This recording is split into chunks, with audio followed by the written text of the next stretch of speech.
देखिए, आज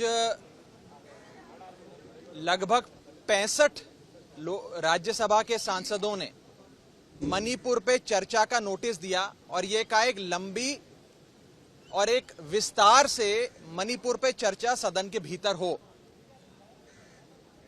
अगर सत्ता पक्ष ये चाहता है कि मणिपुर पे चर्चा हो और अगर सत्ता पक्ष चर्चा कराने के लिए प्रतिबद्ध है तो उन 65 नोटिसेस में से कोई एक भी नोटिस पे अपनी स्वीकृति दे दीजिए और चर्चा शुरू हो जाएगी।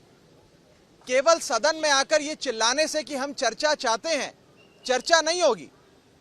65 नोटिस शायद आज तक भारत के संसदीय इतिहास में, राज्यसभा के इतिहास में 1952 से लेकर आज तक पहली बार इतनी बड़ी संख्या में सांसदों ने 267 का नोटिस दर्ज कर कहा कि हमारे देश का एक अभिन्न अंग, हमारा एक बहुत ही महत्वपूर्ण बॉर्डर स्टेट मणिपुर जल रहा है, मणिपुर के विषय में चर्चा हो। लेकिन सरकार ये चर्चा नहीं चाहती। मॉनसून का सत्र 20 जुलाई 2023 को शुरू हुआ था, आज 31 जुलाई 2023 है। 11 दिन हो गए। 11 दिन में किसी एक भी दिन अगर सरकार मणिपुर पे चर्चा करा लेती तो बाकी के वर्किंग डेज बच जाते और उसमें लेजिस्लेटिव काम हो जाता। हम भी चाहते हैं कि सदन चले।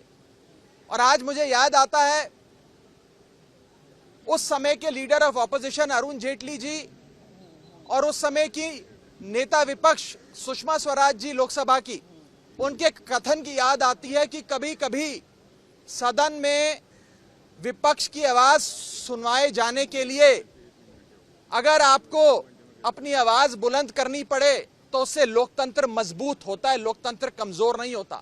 और आज उसी कथन का हवाला देते हुए हम चेयरमैन साहब से, सभापति जी से हाथ जोड़कर विनती करना चाहेंगे कि मणिपुर के विषय पे चर्चा हो। और जब जब एक विस्तार से लंबी चर्चा होती है, संसदीय कन्वेंशन ये कहता है कि देश के प्रधानमंत्री जी आकर उस बहस में हिस्सा लेते हैं। जैसा कि अभी बताया गया, देश के कई प्रधानमंत्री सदन के भीतर आकर इस विषय पे जब भी रूल 267 के हिसाब से बहस हुई है, सदन के भीतर आकर उन्होंने अपना वक्तव्य दिया है।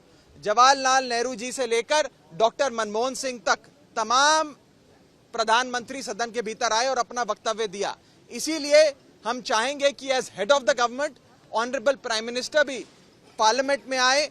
दोनों में से जो सदन उन्हें पसंद है, लोकसभा पसंद है तो लोकसभा, राज्यसभा पसंद है तो राज्यसभा, दोनों में से किसी भी सदन में आकर मणिपुर पे अपनी बात रखें और सरकार क्या कदम उठाने जा रही है इस विषय से पूरे देश को अवगत कराएं।